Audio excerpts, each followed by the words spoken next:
la maison des ombres silencieuses. Dans un petit village isolé, une maison abandonnée se dressait à l'orée de la forêt. On racontait qu'aucun des habitants n'osait y entrer depuis des décennies. La légende disait qu'une famille entière y avait disparu sans laisser de traces, et que leurs âmes tourmentées hantaient encore les lieux. Un soir d'automne, 3 amis, Sarah, Hugo et Léo, décidèrent d'explorer la maison pour prouver que ces histoires n'étaient que des superstitions.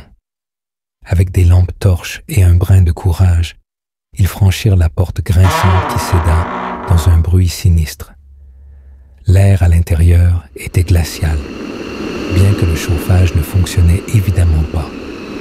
Les murs semblaient s'y respirer, et des traces de mains s'imprimaient lentement sur les fenêtres poussiéreuses.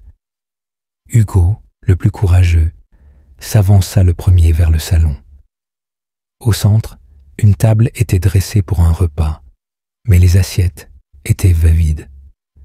Soudain, un murmure traversa la pièce. Ce n'était pas une voix humaine, mais une sorte de gémissement étrange, comme un souffle chargé de douleur. « Vous avez entendu ça ?» chuchota Sarah. Avant que quelqu'un ne réponde, la lampe torche de Léo clignota et s'éteignit. Le silence devint insupportable. Puis, un rire étouffé résonna, suivi du bruit de pas lourds qui descendaient lentement les escaliers. « On ferait mieux de partir », suggéra Hugo, sa voix tremblante. Mais lorsqu'ils se retournèrent pour atteindre la porte, celle-ci était fermée. La poignée tournait toute seule, comme si quelqu'un ou quelque chose voulait les empêcher de sortir. Au sommet de l'escalier, une silhouette apparut.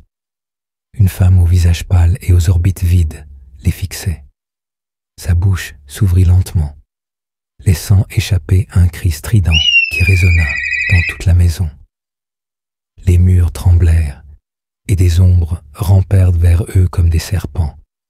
Sarah hurla et tenta de courir, mais ses pieds semblaient collés au sol. La silhouette s'approche de plus en plus.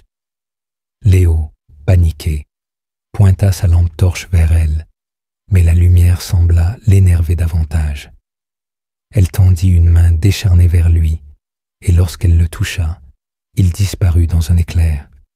Hugo et Sarah furent incapables de bouger. La porte s'ouvrit finalement, mais derrière elle, il n'y avait plus de route, seulement un gouffre noir sans fond. La dernière chose qu'ils virent fut le sourire macabre de la femme avant que l'obscurité ne les engloutisse. Le lendemain matin, la maison était vide.